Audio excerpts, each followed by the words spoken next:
Hello, this is a video all about the games I played off stream on my own time this year. There are quite a few surprisingly good games in here, surprising even to me. This is a video that took quite a while to make and is fairly long, so I'll be time-stamping everything, so feel free to skip around or watch in chunks. These aren't in-depth reviews, and how deep they are directly correlates to how much I played them and how fun they were to play, so if you see anything interesting, let me know in the comments and maybe I can make a dedicated video to it specifically later. Alright, onwards!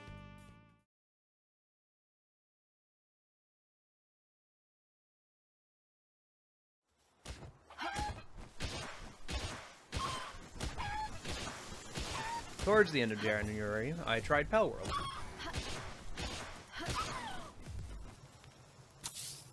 I didn't find it particularly interesting. For me, the fun of Pokemon was not collecting all of the monsters, but exploring a well-crafted world, finding my favorite Pokemon, and enjoying the music and story. So there's not a lot of overlap with the focus of Palworld.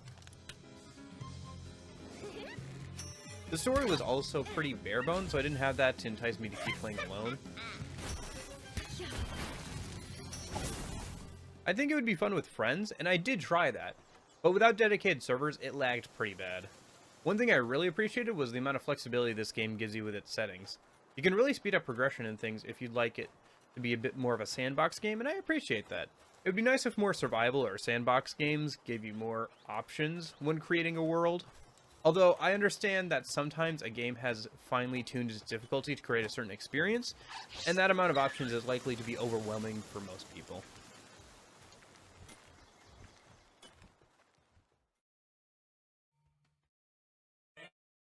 The next game I played was a game called Fostering Apocalypse.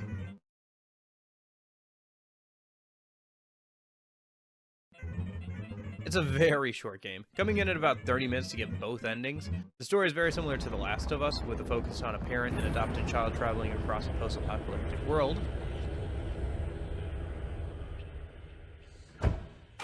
But with a mother and a demon child.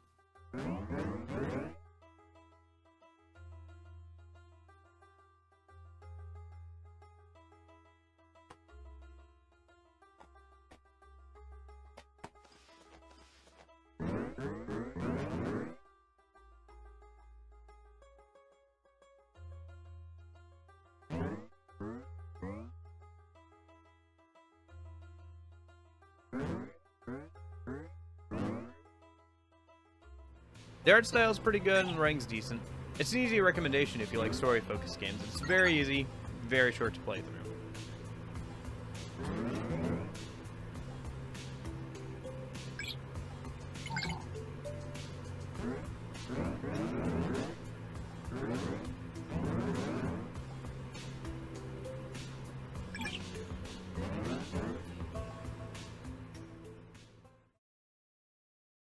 Spartan, I'm Lieutenant Kwan. I'll be on comms to assist you throughout all your missions.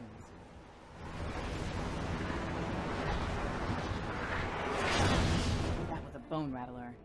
The original landing zone got too hot, so we dropped you here instead. Looks like the impact busted your weapons. We'll need to replace them. Sending you a waypoint. The next game I'm more mixed on, that is Halo Spartan Strike. This is the second of two top-down twin-stick shooters originally released for mobile. It's a spin-off of one of the greatest FPS series of all time, and one of my favorite series. This was the only game to bear the Halo name I hadn't played yet, as I had played the first one last year. It was okay. Both the first and second are pretty good, but the Spartan just moves way too slow. The maps are too big for your movement speed, and the Spartans feel sluggish while in combat. Call the elevator so you can cross to the other tower. I actually started getting bored around the halfway mark, so I opened up VLC and threw in the soundtracks from Halo 1 through 3, and that helped so much.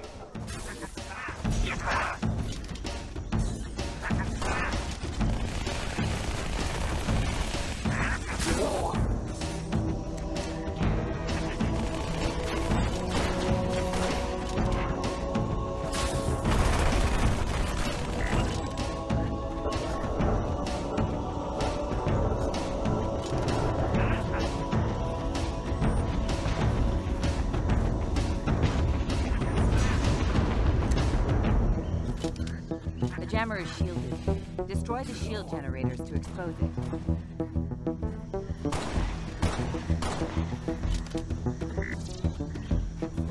You know, the raid mortar should be big enough to take out that core and lower the gate. Spartan, a Marine squad is ready to lend you a hand. I set a waypoint to their location.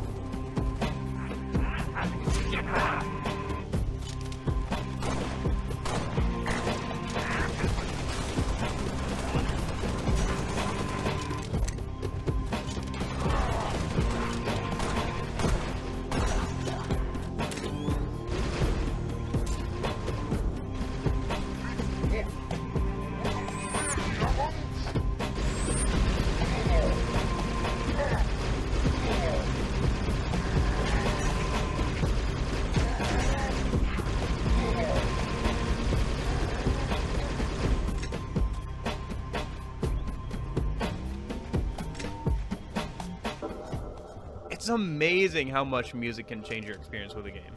Granted, Halo's music is very good, but it did make the rest of the game much more enjoyable. Technically, I didn't complete the game. There's a last set of missions that's unlocked by 3-starring the rest of the missions, but I was ready to move on by that point, and I probably didn't miss that much. I think that for fans of the Halo series, this and its predecessor are a fun diversion, but I can't really recommend them to people who are already fans of the series. Hold them off while we override this barricade security system.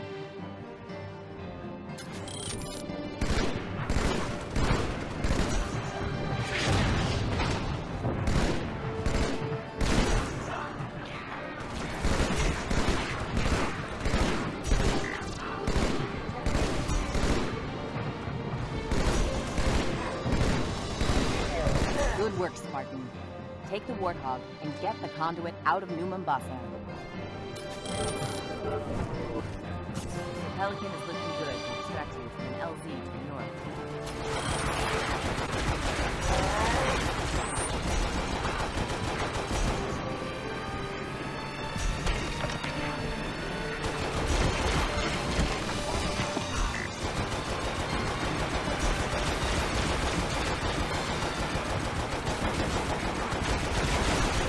Bad news, Spartan. The ride took a few rounds coming in. The crash destroyed the main road out of the city. You'll have to find another way to evacuate.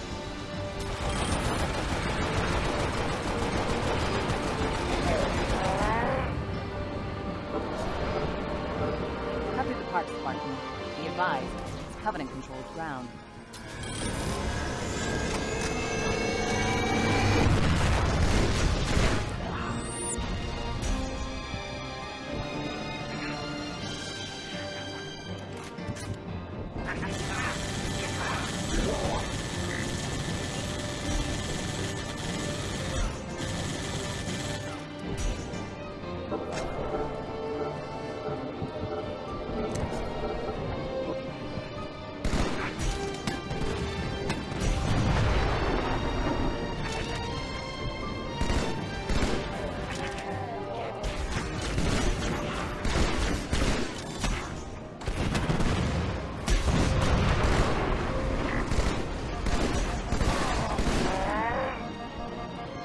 Spartan, the Covenant carrier's solemn penance is about to jump to split space.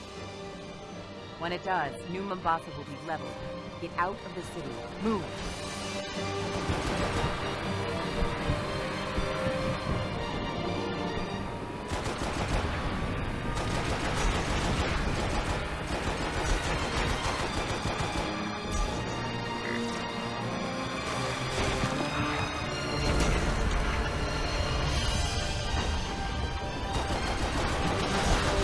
Hurry, Spartan.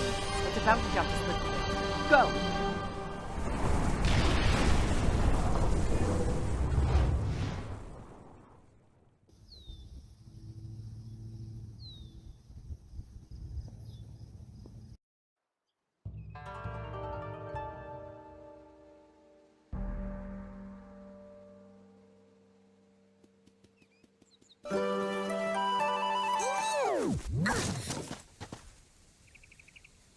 Hero, it is good that I found you. There is something terrible going on. I went down to speak with the village headman below the mountain to see if he knew anything of our missing ninja friends. He did not. Instead, he had strange tales to tell. He had seen samurai moving in the forest across the river, bearing a mysterious crest on their flags. The samurai were apparently hunting animals and taking them deeper into the Jadestone Forest. The only thing that lies in that direction is the old castle, but that fortress has long been abandoned. So I thought. Hero, I need you to quickly finish your training. You must set out down the mountain and travel to the castle. Perhaps there you will find some answers to this riddle. To help you on your journey, the Tengu have woven you some special huts at my request. These are no ordinary things. They have been made of a special weave which can turn an arrow, among other things. Hurry to the dojo and speak with Zen. He will complete your training.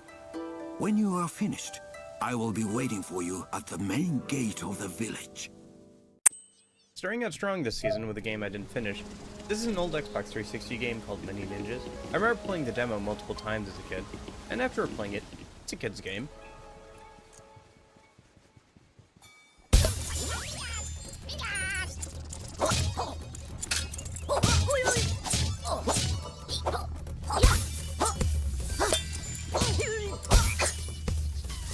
PC port requires messing around with some settings to get the audio working properly.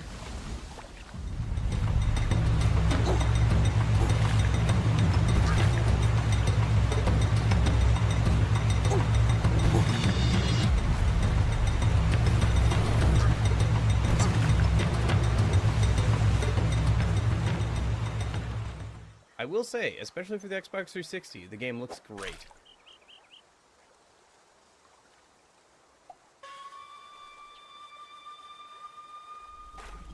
It's got these wide open levels and a great art direction.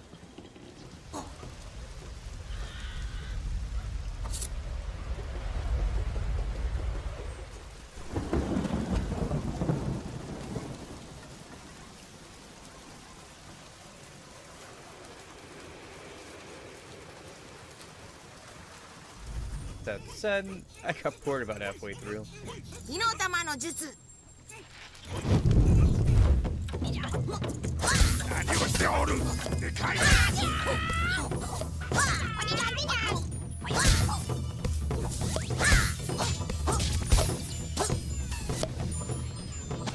The combat isn't that fun, and the story is very childish.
me can attest to the fact that's a great game for kids. But I think I'm not the target demographic anymore.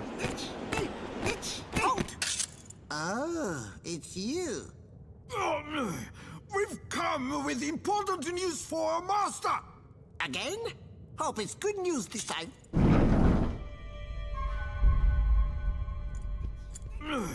Oh, hello there, dear warlord. We've got news from the Night Castle. Good news this time, I presume. Well, not that good, I'm afraid. Things sort of got a bit too smelly. What? But it wasn't my fault. It was them. They didn't follow my orders. You imbecile! I've had enough of this ninja and his friends. But their end will surely be unavoidable. We will get him into deep water this time, and he will flush away.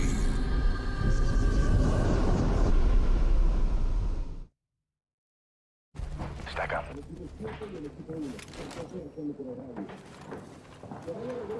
This is a bit of an odd one since it's more of a game mode. You guys remember Call of Duty Ghosts?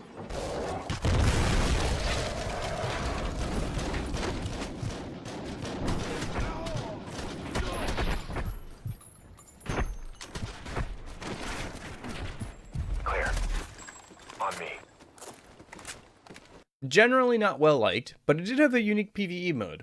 This is Extinction. Instead of zombies, we have aliens. Intel reports the last Extinction squad to come through this town went MIA. Look at this place. It's been a bloody battleground since they were unearthed. Spectre 1, take this drill and destroy any hives on your way to the crater. Arm that nuke and haul ass back here. Let's go. Good luck, gentlemen!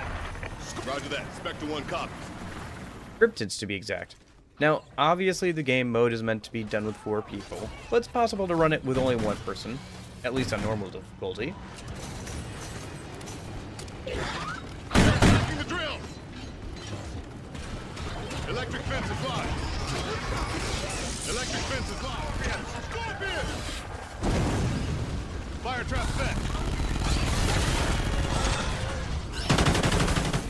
I ended up soloing the first map quite a bit and had a good time with it. All the other maps are paid DLC, and I didn't feel like paying full price for maps for a game that came out over 10 years ago now. Oh boy, the whole thing for $40. I don't know, maybe I just buy it on console, because like COD on PC is like super jank. Do I want to pay $40 for this? No, I don't. I enjoy it, but I don't enjoy it that much. I'm gonna move on with my life. Why are you like this, Activision? Please, I want to play some of the older Call of Duty titles. Please make them less than $20 on Steam, please. I played this on the Xbox One because that's the version I had, please. Overwatch! Fireworks are live and ready to go! We're moving to the outfield! Let's go! We got a rhino incoming! Nukes coming down! Let's get out of here!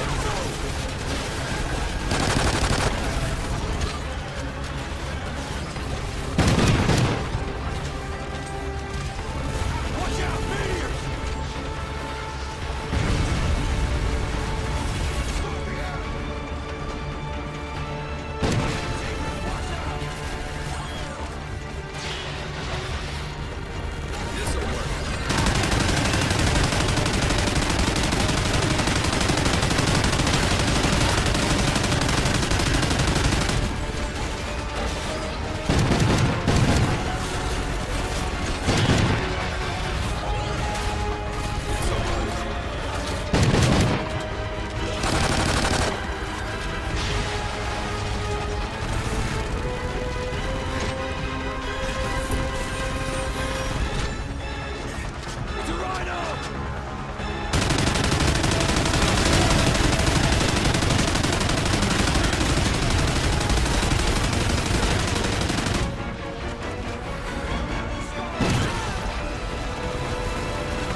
I think it'd be really fun to play this game mode with a full group, but the odds of that happening nowadays are highly unlikely, or requires a good amount of setup and planning. Industria 2 was announced in March of this year. While I think many people were confused by the 2 at the end, I wasn't, because the first game had been sitting unplayed in my Steam library for 2 years, at least. So I decided now would be a good time to play the game.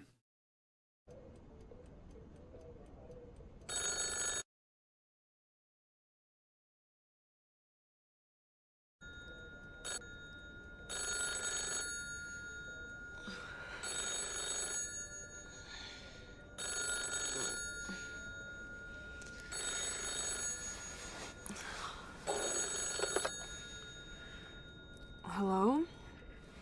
Nora Solheim here. Nora, where have you been?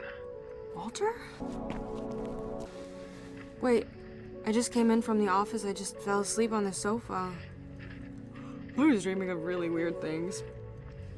Are you still in the office working? Walter? You here?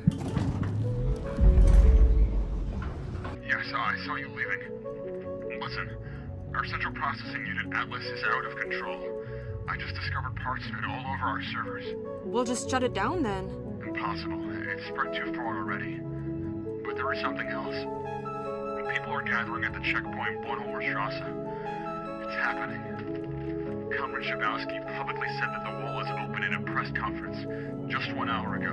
Wait, what? They closed down the office. The Stasi is already here. They're taking everything apart. But all the work, it can't be for nothing. Nora, I have to stop Atlas. Wait, let me come over. We'll figure it out. No, I don't want to drag you into this. I need to leave now. What do you mean you need to leave? Walter, wait, stop. I love you more than anything, Nora. Walter, wait. Walter, hello? Oh my god, what is happening? Why is it shaking that bad? Walter! Are you here? What? I don't know who you are, but if you want to live longer than 5 minutes, you should probably get the hell out of there.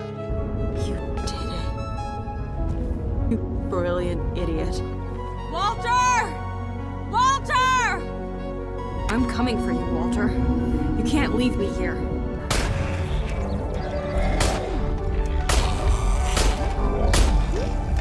Oh shit. Oh my god, is this right? Is this supposed to happen? Is this supposed to happen? Oh my god.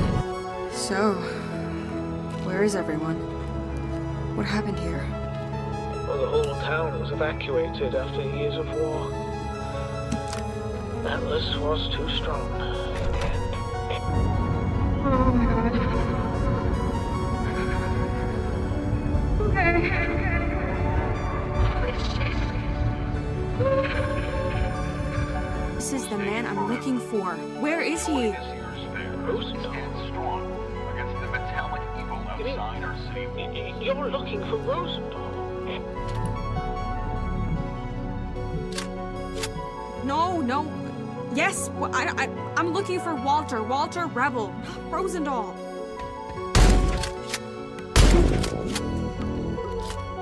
But this is King Rosendahl.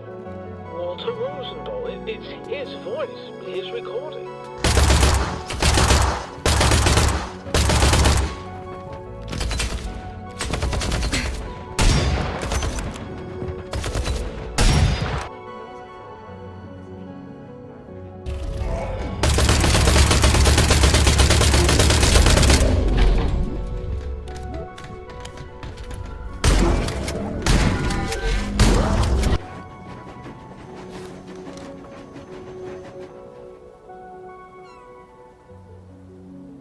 So that's where you are, Walter.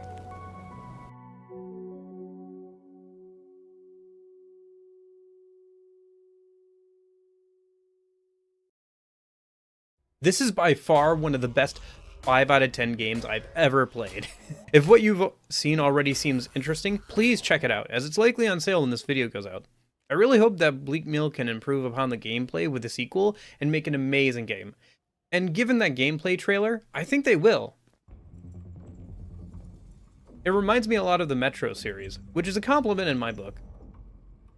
Not only with the fact that it's underground and the look of the guns looks kind of makeshift, but also with the lack of a HUD and the new inventory system and the addition of crafting.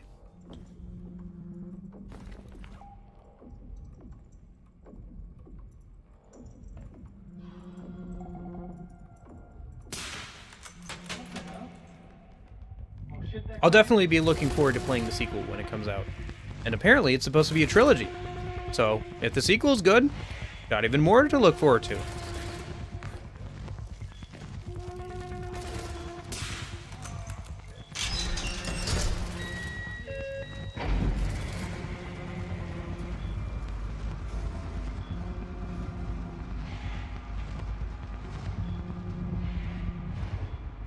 So I wish the devs at Bleak Mill all the best.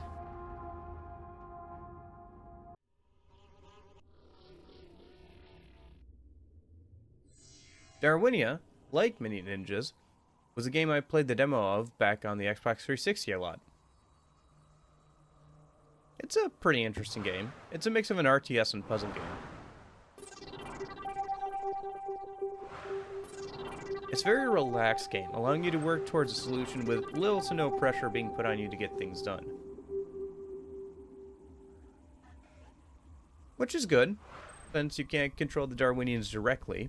You can designate captains to command and direct them, though. You can control the soldier and engineer programs, however. The soldier program is a squad of large figures wielding machine guns and grenades.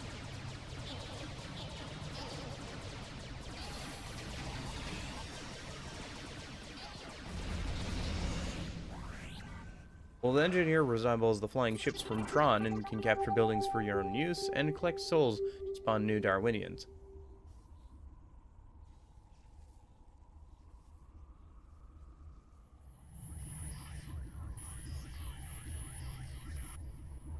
The general gameplay has you clearing out different areas with the soldiers,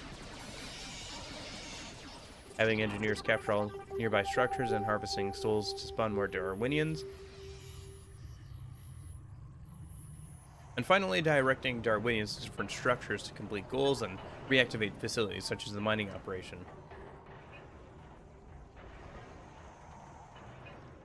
The goal is to retake the entire world from the virus, eventually, and I do mean eventually, as the game can feel very slow. I got 6.5 hours in and just got bored with how slowly the game moves. It sometimes takes a long time to move squads of soldiers to the front just for them to get killed in seconds, slowly grinding down the monster spawners and large enemies.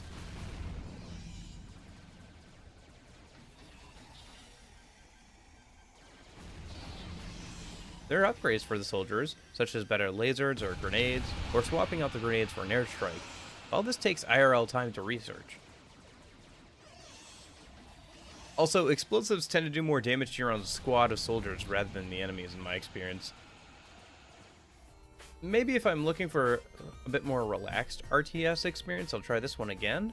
But for now, I want something with a bit more action.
this resistance and join our glorious Soviet cause. And together, we take care of traitor Yuri!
Is it done, Yuri?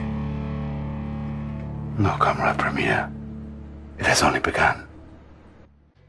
Ready and waiting. Yes, sir? Very well. Yes, sir. I'm there. Awaiting orders. Once. Reinforcements have arrived. Yes, sir. Let's rock. Acknowledged. Very well. At once. Yes, sir. Let's rock. Awaiting orders. At once. What's up? Chew on this. Let's rock. Awaiting orders. Yes, sir. Yes, sir. What's up? I'm Signal there. flare detected from the north. Reporting. Incredible! Vehicle reporting. Acknowledged. Allied reinforcements have arrived. Reporting. Acknowledged. Yes, sir. Affirmative. Yes, sir. I'm there. Let's rock. Let's rock. Let's rock. Let's rock. Unit, Let's rock. unit, mission failed. I feel like the original Redler's campaign hasn't held up particularly well. At least on the Allies side. The naval combat for Allies absolutely sucks. Soviet subs at range and in some cases can two-shot the gunboats the Allies get. Naval unit lost. Building. Which are absolutely useless, by the way. They do terrible damage to both land and sea targets and they have paper-thin armor that causes them to go down to any of the Soviet tanks. Yes, sir. Acknowledged. Affirmative. Acknowledged. Naval unit lost. Even when you get the cruisers that counter subs, they can still be at range and three-shot unless you're micromanaging them. Acknowledged. Training. Unit ready. Affirmative. Building. Naval unit lost. Affirmative. Acknowledged. Unit ready. Training. Affirmative. Unit ready. Acknowledged. Naval unit Affirmative. lost. Acknowledged. Unit ready. A few moments later. Ready. Acknowledged. Building. Naval unit lost. Why are we still here? Just to suffer? Yes, sir. Affirmative. The Soviet rocket artillery is the same thing, with it dealing massive damage and being able to shoot much farther than the Allies' artillery. Unit ready. Building. Yes, sir. At once. Unit lost. Yes, sir. Affirmative. Unit prepared. Why are we still here? Since Allies have spies, they get more no-base stealth missions, which I don't hate. But the underground facility missions kinda suck. Moving out. A lot of ambushes, a grenadier can take out your entire force in one roll of RNG and send you back to the last save. Unit lost. Sir. Moving out. In the end, these types of missions cause me not to finish either campaign. Unit mission failed.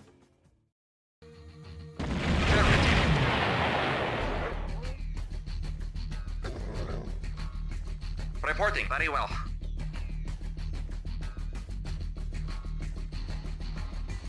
Very well. Affirmative. At once. Unit lost. Unit lost. Unit lost. What are you doing? Run! Unit lost.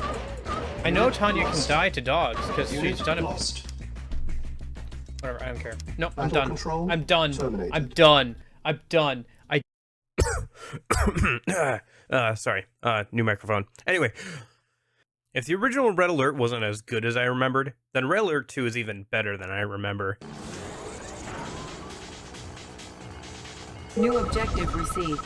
Seal ready. Going down. Seal ready. Seal ready. This is too easy. Seal ready. Primary objective achieved. Incoming transmission. Seal ready. Seal ready. Commander, reports from our chrono troops in the field indicate you are all clear. They're ready to receive your MCV. Teleporting troops arriving in 5, 4, 3, 2, 1. New construction options. Maybe it's because I'm now old enough to appreciate the gameplay better, or because I finally got to play the Yuri's Revenge expansion. Thankfully, getting this working on modern PCs and monitors is pretty easy thanks to community. Personally, I'm a big fan of pixel art, and I still think this game looks amazing. Yuri's taking the city apart piece by piece, Commander. You've got to take out his nuclear silo. I also find this style of sprite-based RTS a lot more readable than their 3D counterparts. Even ones in the same series. Going back to Red Alert 2 specifically, the game's factions ooze personality. A good example of this are the generators each faction has. The Allies have an efficient gas turbine generator. The Soviets have this giant ball of electricity in their Tesla reactors. Meanwhile, Yuri's generators have fluid tanks that can be garrisoned to provide extra power. They literally use human beings as a power source. Not to mention that music. Holy cow, the music.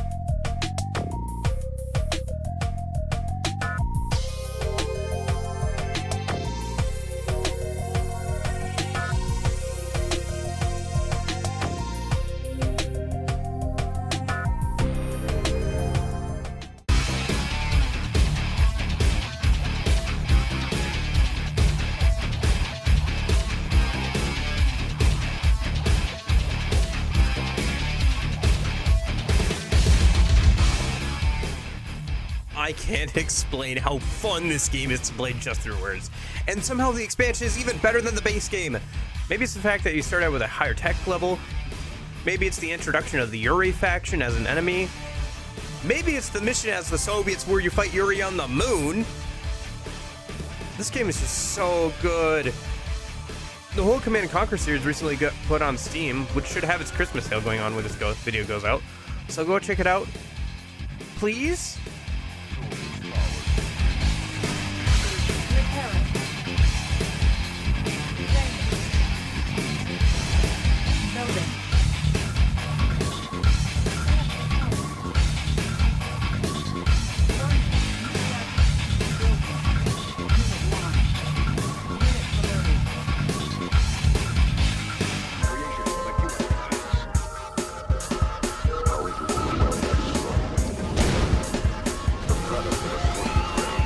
Unit lost.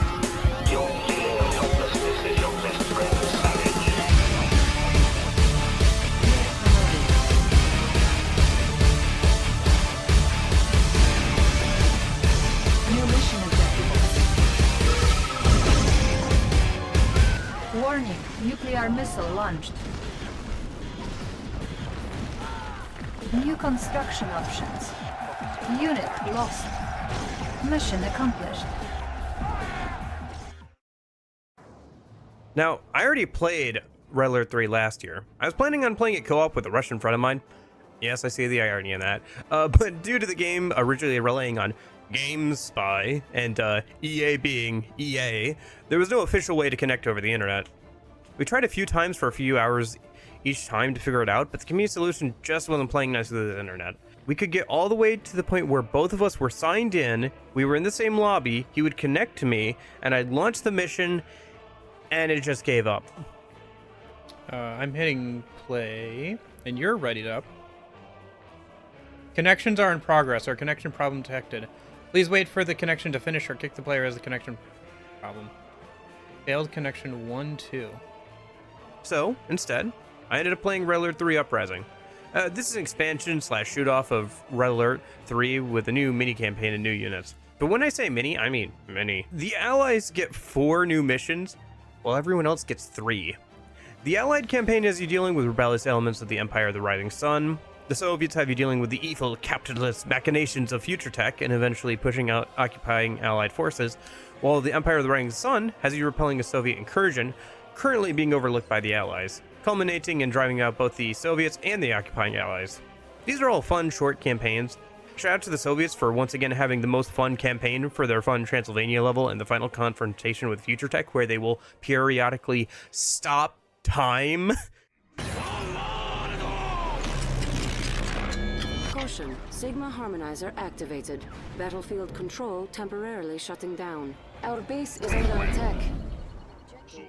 This expansion doesn't have as much community support to fix the resolution settings for modern screens like the main game does, probably because the new units added tip the balancing even farther in the Allies' favor. The Soviets get a new Toxin Trooper, who can either melt infantry or swap to corrosive acid to weaken and kill vehicles. Scientists have been kidnapped and put to work by the Allies on their experiments. Find and rescue them. They also get a mini bike with a conscript in the sidecar, allowing him to span Molotovs or swap to a mortar that can outrange most defenses. The Reaper, a new walker, can hit both land and air targets and use its ability to turn into a fixed turret. And finally, a grinder tank that can mulch through infantry and grind down enemy vehicles. The Empire gets a new Oni mech infantry that uses laser pole arms. Archer Maidens, battle sisters who wield giant energy bows against infantry and air targets. Bring them down. And the Giga Fortress, a new building that after constructing itself on water turns into a mobile artillery platform, with the ability to turn into a giant samurai helmet that shoots laser beams from its eyes as it hovers in the air. Safety's off. What is our objective? What Commander must win. Who let this happen? You win today. But don't think for a second that this means your lands are safe. But the Allies get some of the most overpowered shit I've ever seen. Starting with the Cryo Legionnaires, infantry wielding ice beams that can walk on water as they freeze it under their feet.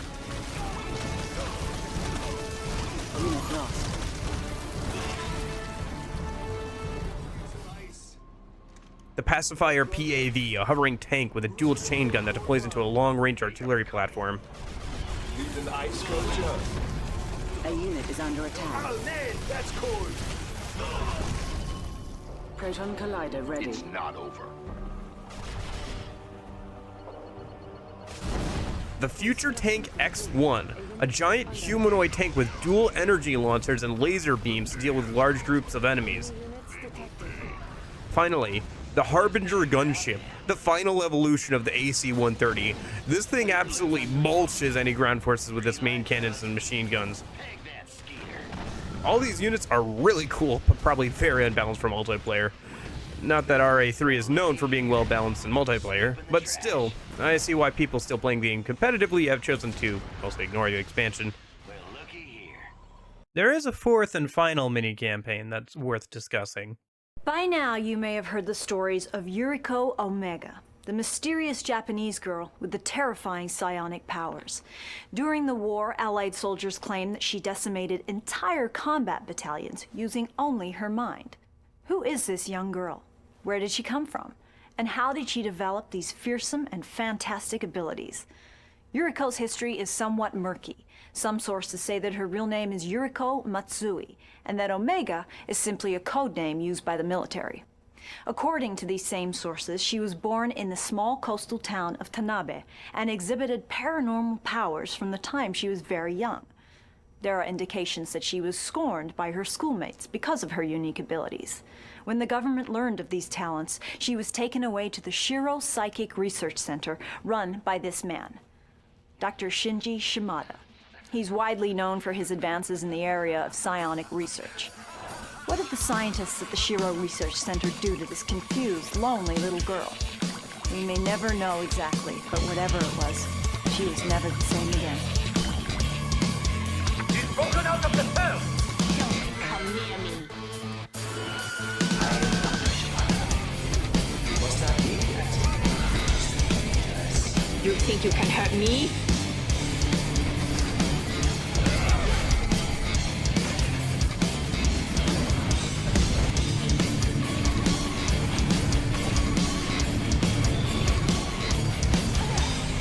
They kept me here like an animal.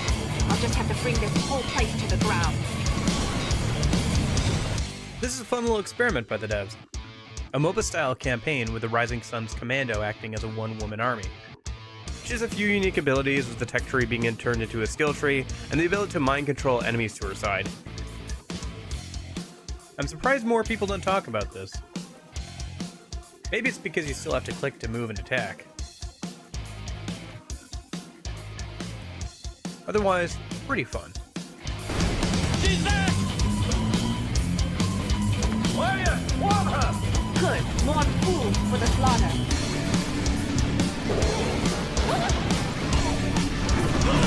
We can stop her! She's too powerful!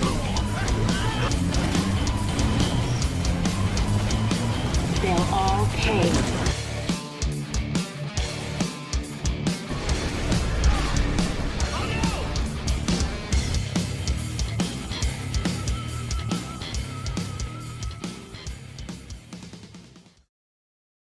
Allied military officials still refuse to comment on the disastrous events which followed Yuriko's detainment. We do know this, though. Yuriko Omega was nowhere to be found, and is now assumed to be on the run. One thing is certain, however. Sometime, somewhere, she will reveal herself. And when she does, hundreds, thousands, possibly millions, will be in very grave danger. Well, thank you for that, Brenda. Fascinating. Now we go to Molly McFarland, who's at Sunshine Mall covering the grand opening of a brand new putt-putt golf course.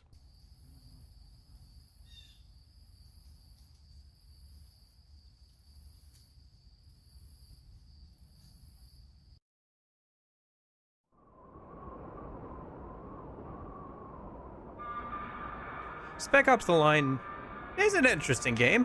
It's a generic third-person shooter you play for the story. It's one of those, oh, you're such an evil person for playing this video game games. And it does a pretty good job of that. The reason I played it is that it was recently removed from Steam due to copyright issues with the music, so there are some sections I can't play the audio from. Freebird, move in! Surprise!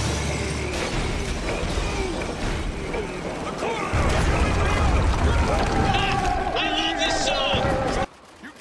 There's been a lot of video essays about the story, but let me give you the TLDR. War is bad and slowly drives your MC insane. Fucking traitor! About halfway through the game, forces you to accidentally kill civilians. From there, things descend into madness and only get worse and worse, with you as the player/character pushing further than you really should. The fuck? Shit! Where are you? Are you kidding me? Until the end, when it's revealed that a lot of it was the MC hallucinating. I think this message of the story is decently told, but scolding of a player doesn't really work, since the game forces you to do bad things. I knew about the twist and attempted to avoid it. Instead of using the white phosphorus that accidentally kills civilians, I sat behind cover and tried to fight the group of enemies normally. But the game started spawning infinite snipers until you die. Alright, Lugo. Who are we up against? An army? Give or take? No shit. How are we getting through this? This might help. Fine, set it up. Oh. You're fucking kidding, right? That's white phosphorus. Yeah, I know what it is. You've seen what this shit does. You know we can't might not have a choice, Lugo. There's always a choice. No. There's really not. I mean, the only choice you have at this point is to stop playing. On a gameplay level, it's fine. It's a standard third-person shooter with a decent selection of weapons and some fun set pieces. One piece of design that reinforces the themes of the game is the execution system.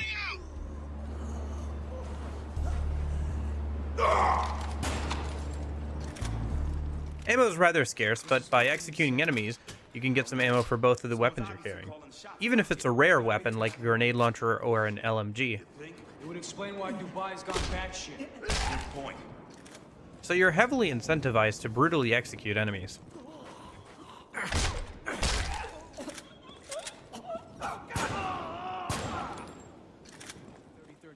Although rather than the gameplay or story, I actually appreciate the art style of the game the most. The vistas and the visuals of the game are honestly stunning.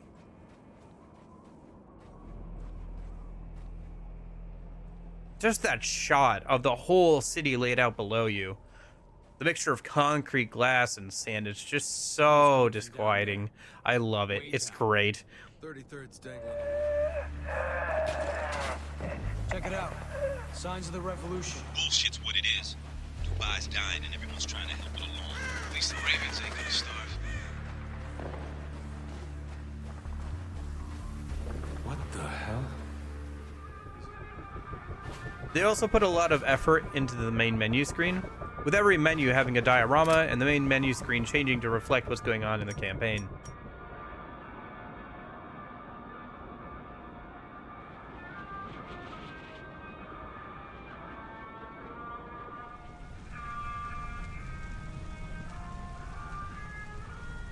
Overall, I think this game is an interesting experience, but I think if the reason you play video games is just for the actual gameplay, there's nothing here you couldn't get from a lot of other third-person shooters.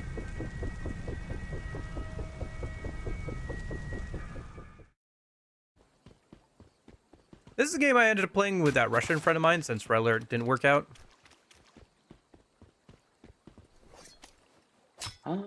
Yep, I can see you. Hey.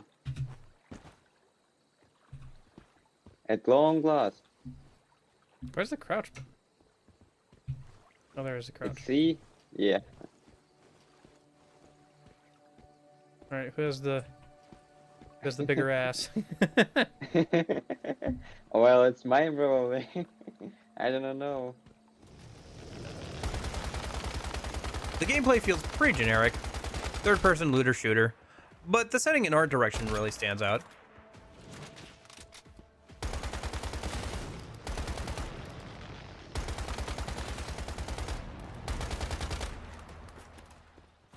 I think the most interesting area I remember is a town on the west side of the map that had been completely infested with swamp puppies, as the notes around town called them.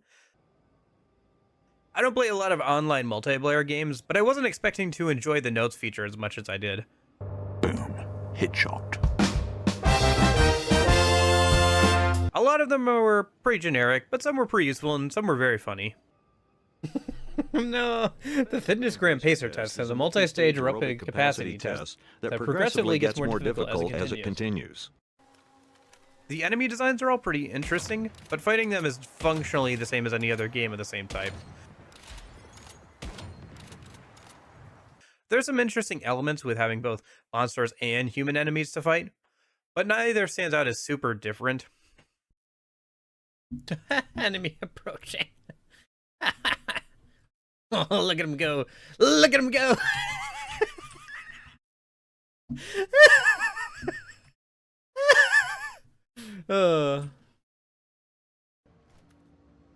Human enemies in particular could use a bit more intelligence.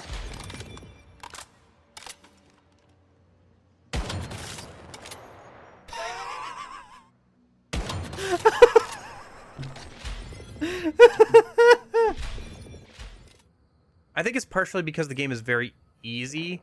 As long as you're properly geared, the content isn't difficult at all. Even my friend who refused to change out of his underwear, for some reason. And I see that you're using a sniper rifle. That's great.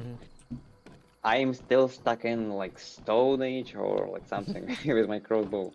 You're not stuck in there. You just haven't made things. Yeah. Honestly, I'm Wait, behind I can't pace for run the because server. yeah, like I am overweight. You're overburdened. Overloaded. Did you not unload before you left town? Your house? No. Did just fine for the first couple of zones.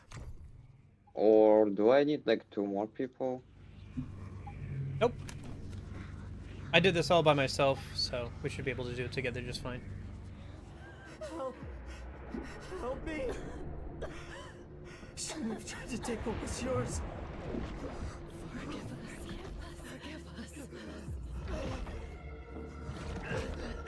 You are truly a great one. Mercy, please.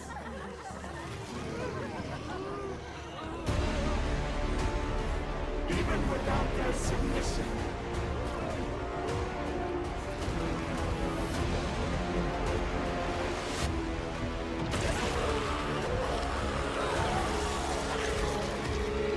We are still Legion!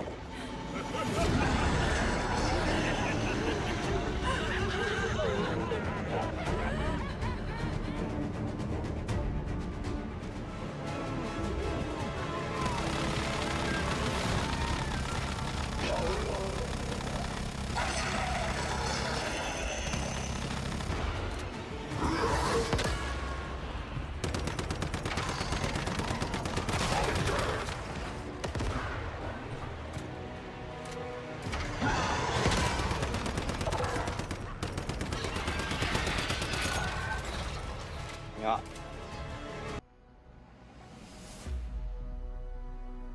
Speaking of gear, let's talk about the crafting and gathering. Honestly, I think I spent more time doing this than maybe anything else during my playtime, to the point where I was actually overgeared and behind on story quests for most of the game. Little goblin boy. Go, go, go! The endgame gear is actually pretty easy and straightforward to farm out. Pretty early in the game, you get access to a gacha machine where you can pull for gear, or you can save up and buy them guaranteed. There's nothing crazy in terms of late game builds. I ended up going with a assault rifle crit build for most of the game, although towards the end I started working towards the current meta, which is a sniper rifle that hits multiple times when hitting weak points, which shreds bosses. So, where do I spend the Star Chrome? I will show you when we get to my base. There's that is one of the more important resources in the game, so I'll show you when we get to my base. But yeah, so I should be really mindful about what I spend it on. All right, I gotcha. So what do I have here? Exactly, you are correct. Yep. Yep. Talk to. I actually really enjoyed the base building, especially with the free cam. It reminded me of building bases in the Fortnite PvE mode and how fun that was. I ended up making an entire mansion with lower tier materials and then rebuilding it from scratch into a concrete home when I got access to higher tiers.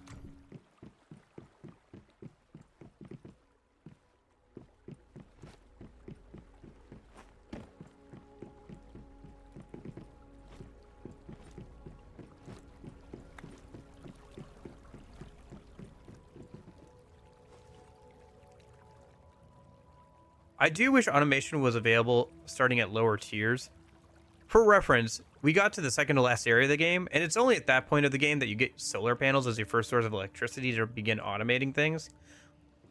The fact that players can build bases pretty much anywhere is pretty interesting, and the world itself is very well made.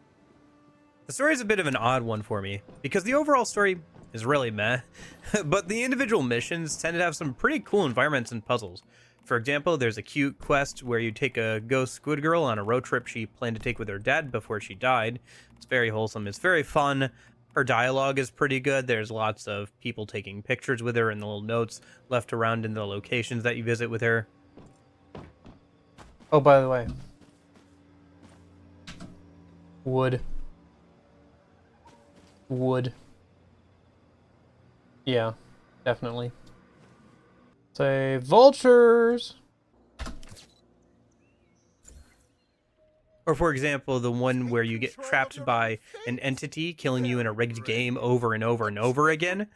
So you have to figure out how he's rigging the game and then like fix it in your favor and then beat him in his own game. It's good.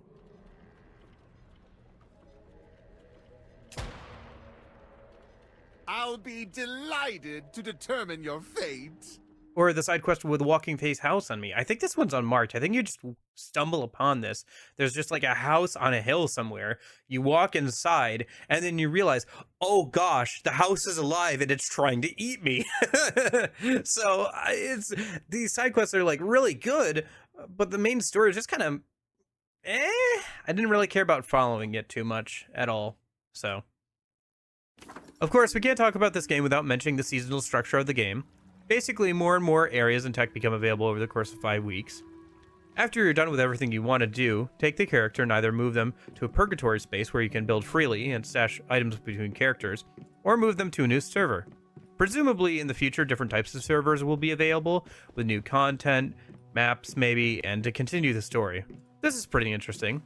Although the idea that you have to start over is pretty discouraging, but you can skip through quests on replaying them. Gear gets better if you get more copies of it, and you can even save base layouts if you want to use them again.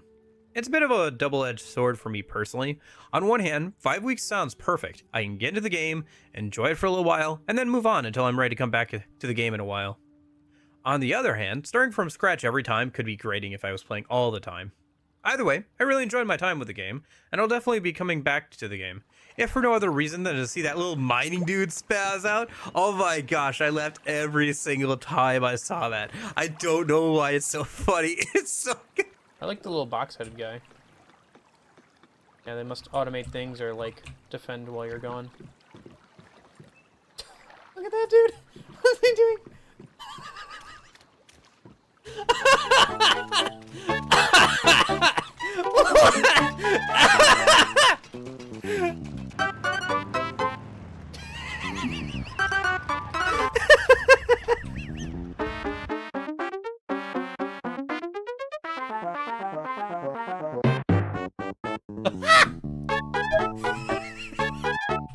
He's gone!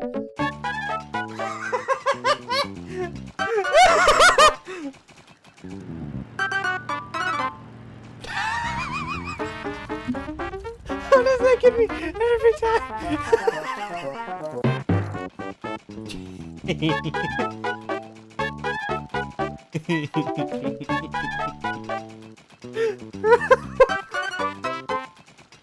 It's the funniest thing I've seen like all week. I don't understand why. It's so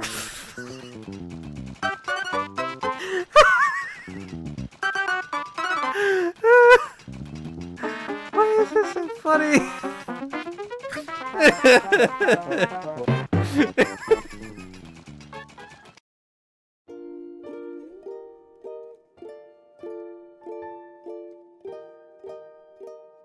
Like Spec Ops, this is a historically interesting game. This was one of Daniel Mullen's first games. You probably know of him from his more recent game of Inscription, although this game is less refined than that one.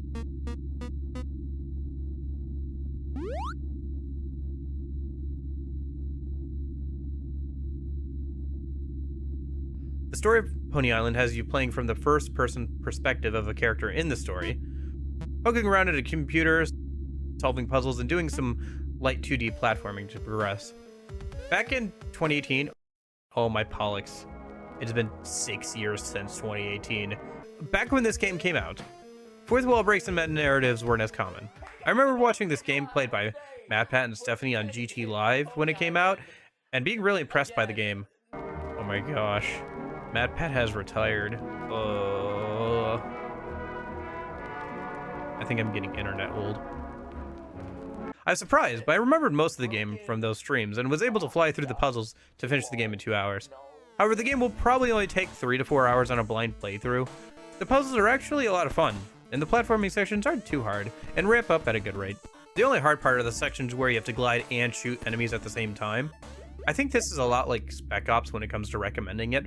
Its gameplay is not the draw, it's the story and the historical nature. So if you enjoyed Inscription and you're looking forward to the sequel that was announced this year, I would recommend it. Otherwise, a GT Live VOD is still available.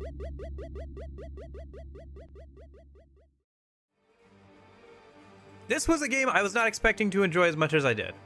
This is a game based off the Walking Dead TV show, a show I've never watched and probably never will. On release, it got a lot of negative reviews. And if I had paid $60 for this game when The Last of Us released a month later, yeah, I'd be pretty disappointed too. That's so But, as a $5 game, it's a decent little zombie game. The melee system is decent, with each weapon having different stats such as reach, strength, and swing speed. It also has a charge attack that does more damage,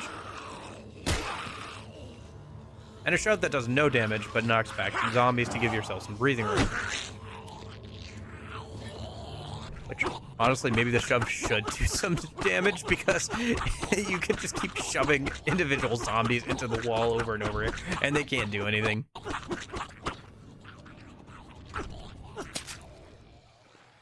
One huge complaint with the game is the mob stun lock. When a zombie grabs you, there's a QTE to kill them with your knife. But if there's a lot of zombies, you can get stuck in a loop of stabbing them. The intended solution is that there are only a few zombies. You can shove them back and run away. However, obviously, if there are too many, you'll just die. And the game never really conveys this in an effective manner. I think it might be mentioned in like a tooltip on the loading screens. Otherwise, you just gotta kind of figure it out. So what do we got in here? There is a decent amount of guns, separated into 3 categories of pistols, shotguns, and rifles. However, using them as a death sentence outside of sections where the game already has a lot of enemies coming at you, as shooting with a non-silenced weapon will cause the nearby zombies, and a few the game spawns off-screen, to start swarming you.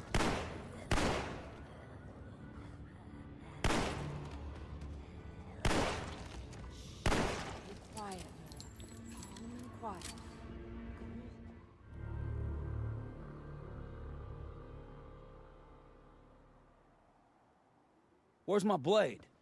They took everything? You got something of mine. About 2/3 through the game, you'll get the crossbow, which is a ranged weapon that is silent and the ammo can be retrieved. However, I find it annoying to use, as it shows up pretty late in the game. It's hard to aim properly, and any misses causes the crossbow will to be lost most of the time in some random geometry, and ammo for it is pretty scarce. It's also a pain since you can't drop it, so it permanently takes up another one of your inventory slots. You can get a silenced hunting rifle and pistol that work a similar way, but only as a bonus when starting a new run. You see, each survivor you take to the end unlocks one bonus that you can pick from on the next playthrough, with unlocking all of them giving you the infinite ammo bonus. It'd be cool if you could pick a couple, but sadly it's just the one.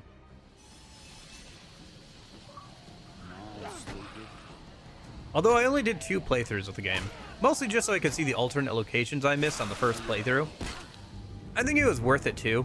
A lot of the locations of the game are interesting, and the repeat playthrough only took 5.5 hours. What if we could communicate with food? Again! Ham radio 2. Overall, if you like zombie games and see this game secondhand for $5, I'd say it's worth it. There's also a PC port, but that's been delisted off Steam for a long time, probably due to licensing issues, but I'm sure you could find it if you know where to look. To spear.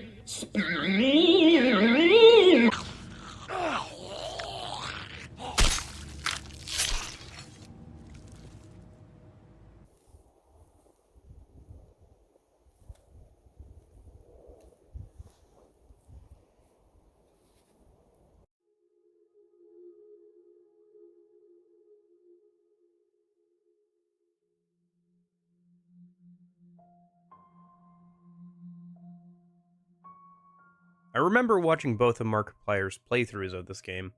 Overall, it's a pretty good game. I think it wouldn't have been as popular if it didn't make for a great game to play with other people. That said, it's a pretty fun game played that way. Yeah, it looks like a dead end. Okay. Oh, I hear something. Oh, hey. Yeah. Hello, buddy.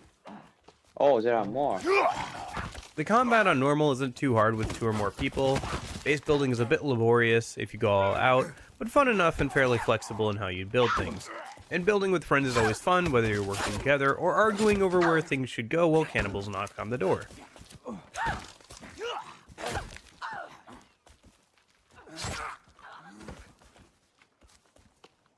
Where are you going, buddy? Oh, he was trying to drag his friend off. Oh, hello! What? I got launched into the air and then fell from that huge height. Holy cow. That's something about slashing at the guy underneath me. It just launched me up into the air. Honestly, there's a lot of jank in this game. Let's go.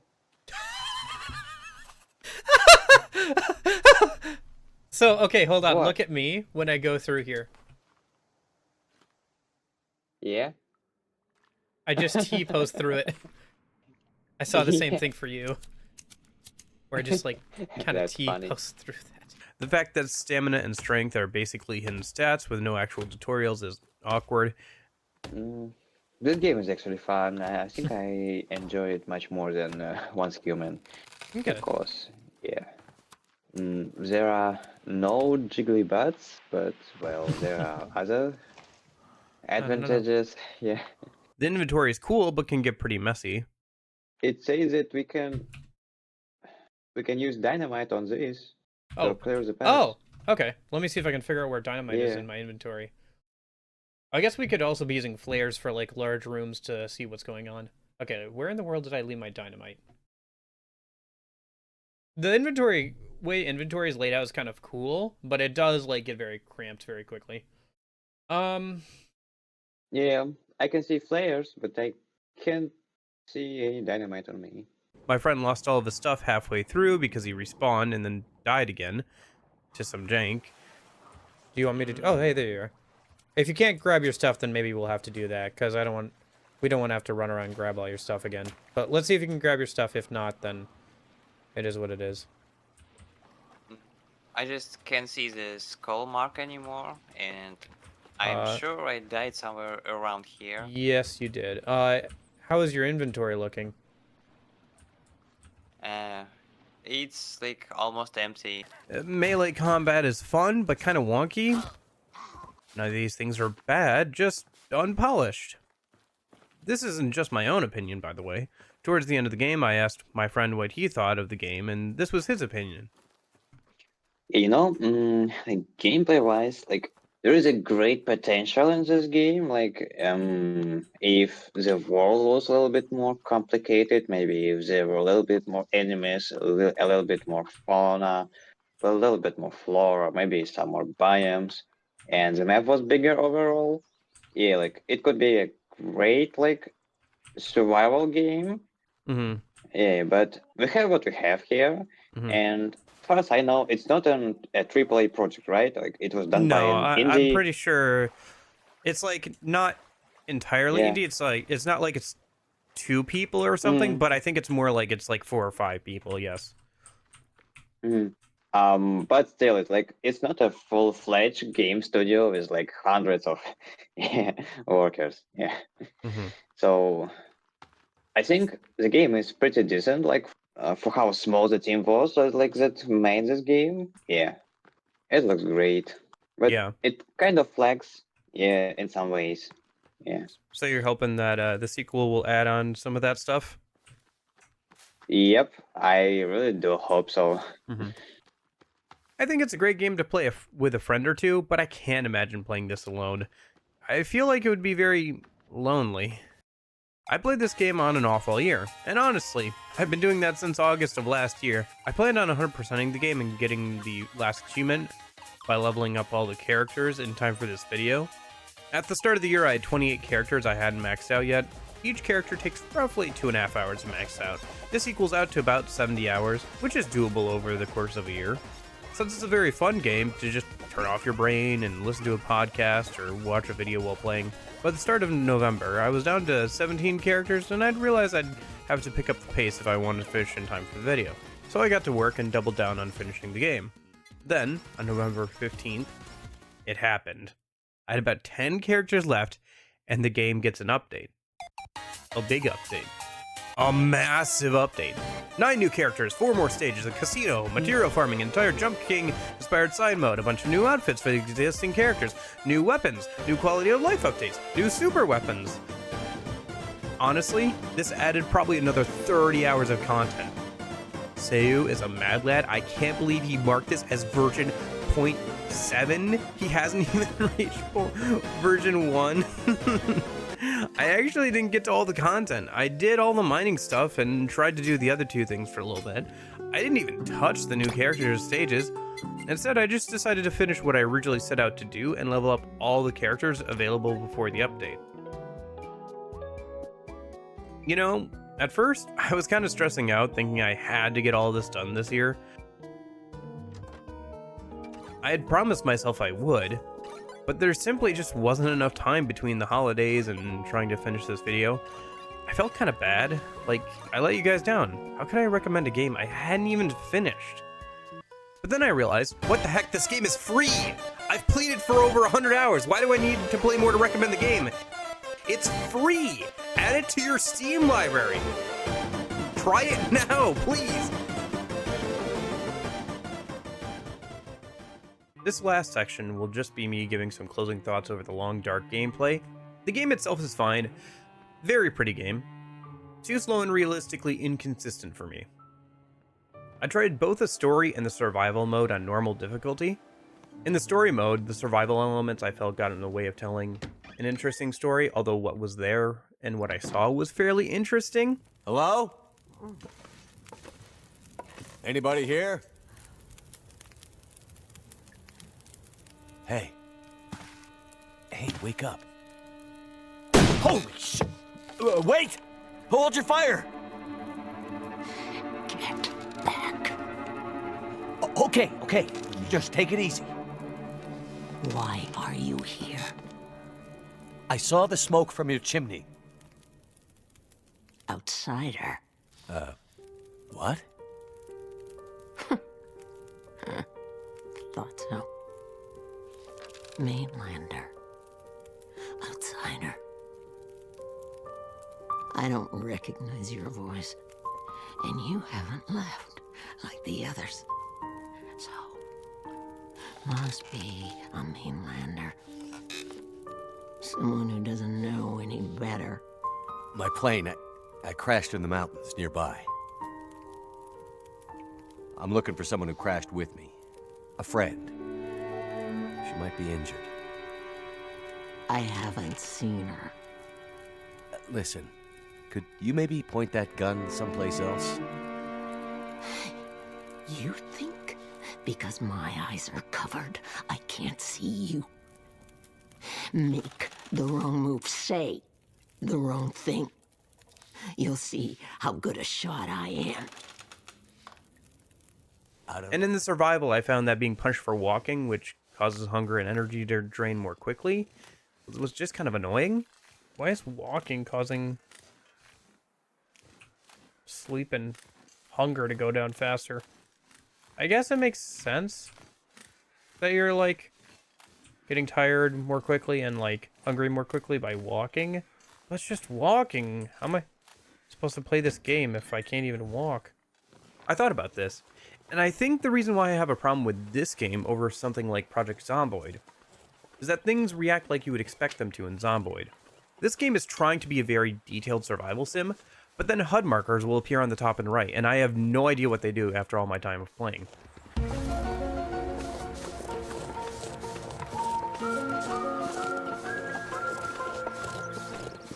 You can't jump either, which just feels odd in a first-person 3D game, with spacebar being a quick access wheel menu instead. Also, interiors get way too dark at night. I know it's realistic, just try and think of all the times you've gotten up in the middle of the night to go use the bathroom and, like, accidentally stub your toe because you can't see anything. And it's also that way because interiors kind of serve as, not dungeons, but, like, places to explore that you need a light for, otherwise you're just bumbling around. I spent at least 10 minutes before bumbling around in Granny's house just trying to find the bed before cranking up the brightness, and still I was unable to see anything. That, and even when you do sleep, I constantly had it where my character wasn't tired enough, apparently, so they wouldn't sleep the whole time until the sun came up. But then I'm just standing in darkness and I can't really do anything. I can't go outside because the sun hasn't come up, so it's too cold to go outside. I can't knit or anything because there's no light. I can't even get over to the fireplace to start a fire, so I'm just, like, standing there, wasting calories, waiting for the sun to come up slightly so I can do anything. I don't know. I didn't have a super fun time with this game. I really wanted to like it. I tried both modes, like I said, for like several hours each. Just didn't click with me. Sorry. I could probably kill that moose.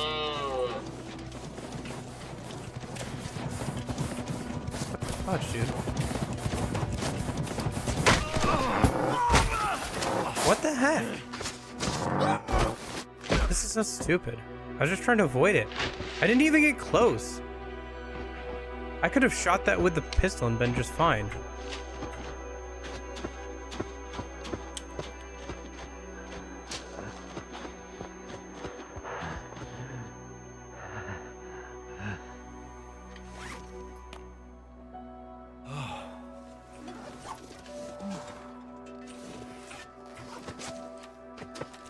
Yep.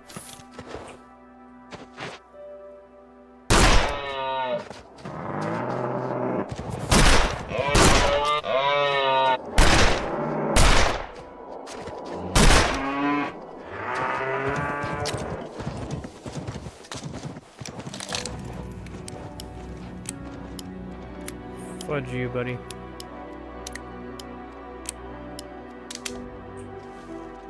But it is a very pretty game, so it's very good for background footage, so we'll be using that. So back to closing thoughts. I used a spreadsheet to keep track of my 2 playlists this year. This is inspired by Daryl Talks Games and his videos about tackling your backlog. Honestly, this whole video is inspired by him and Rasputin's videos, so if you enjoyed this, go check out some of their videos. The biggest advantage for me with this method is having a smaller list of games to pick from. For reference, I have about 800 games on my 2 playlist, which is just an overwhelming amount of games. How do you approach a list like that? It would take me about 20 years to play through that whole list. But having a smaller selection of handpicked games alongside their genre and how long it would take to beat them was nice. It was also really useful for this video to have a place to write down my immediate thoughts after beating a game. Since in some cases I had to reread those and rewatch some of my own footage to remind myself about a game I'd played several months ago for this script. But I also think it'll be nice to have in a few years to remind myself of how I felt about a game after I beat it for the first time. I really like the style of the list and how flexible it is. I'll probably keep using this and tweaking it as I go forward. For example, this year I added a column for whether I streamed a game or not, and an estimated total at the bottom for how long all these games would take to play. But this system does have some downsides, and I made some mistakes while using it. One inherent problem with this method is that it's very dry. I'm fine with a spreadsheet, but if you want something that's a bit friendlier on the eyes, there's a couple of websites I found that can help you track your backlog as well. One is ggapp.io, and the other is backlog.com. I'll leave them in the description, so check those out and see if they work better for you. The other big mistake I made was adding too many things at the start of the year. I had to pare down the list multiple times because it was physically impossible to complete it as it was. So to fix that, I just decided that when making 2025's list, I will go over a total of 720 hours. That estimates about 2 hours a day, and I can always add more games as the year goes on. Speaking of, stream later today to make the list for 2025 and talk about some more stuff that didn't make it into the video. So if you have some games you want to recommend me, there's your chance. If you really want to see more of a game or a series shown here, let me know in the comments. There's a good amount of footage that I got left on the cutting room floor. Can I get another anvil? Why do I have 7 anvils? I have 7 anvils! This is so stupid! I don't have the thing for the anvils! Why do I have 7? I have 8 anvils! I have 8 anvils! Oh my god. At some point this year, I moved my 2 playlists from a Google Doc list to the spreadsheet on a different tab. It took a couple of days, honestly. I wasn't kidding about that 800 number earlier. When I got to the end and saw that 25 years number, it was a humbling feeling. I know it sounds kind of weird to say that looking at your 2 playlists made you aware of your mortality, but it honestly kind of did. Some of you may have noticed that earlier I mentioned finishing college in summer. Yeah, that's because they told me I was a few credits short of my degree for the second time. So I had to take some summer classes to finish it up. Honestly, until the diploma showed up, I wasn't sure if they were actually going to give it to me. So now I have the Associate of General Studies degree from a community college that took 5 years to get.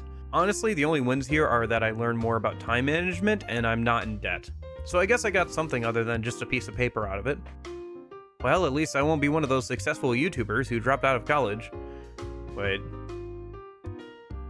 Honestly though, I have streams and videos planned out for the next few months, and I don't even know what jobs I should be applying for. Speaking of, sorry about the lack of Persona videos. Gonna start working on that more this year. One reason I haven't is because I need to replay some of the games on my own time to refresh myself and get some good footage. But I wanted to keep playing new games for this video, so there was a bit of a clash there. Also because Atlus released 3 new games this year. Can you believe that SMT5 Vengeance, Persona 3 Reload, and Metaphor ReFantazio all came out this year? I can barely believe it. Not to mention I also played SMT3 Nocturne at the start of this year for the first time, and I did that Pixie Only challenge run earlier this year. I played a total of about 900 hours of Atlus JRPGs for stream this year, according to Steam's statistics and stuff. Honestly, the idea of playing more Atlus JRPGs off stream was kind of sickening, like an overeating amount of sickening. You know, like I'm already eating like a full meal, and then you just bring me like a 5th plate or something, like, or it would be like, oh my gosh. So, but I've got P3 Fez set up, so I'll be replaying that on my own time in January. Start working through that and other versions of Persona 3. Then I'll start working on the P5R Pixie Only video. Try and get that out in February or March. Might edit down some games I played on stream and get some more experience before editing the Pixie video. For example, like Dead Space or Yakuza 0. Meanwhile, I have no idea what I want out of the rest of my life. But that wraps up this video. Before you go, thank you so much for being interested in my mush-brained opinions to watch this far. Since you've made it this far, please consider subscribing. Would really help out. And I will hopefully see you at the stream later today.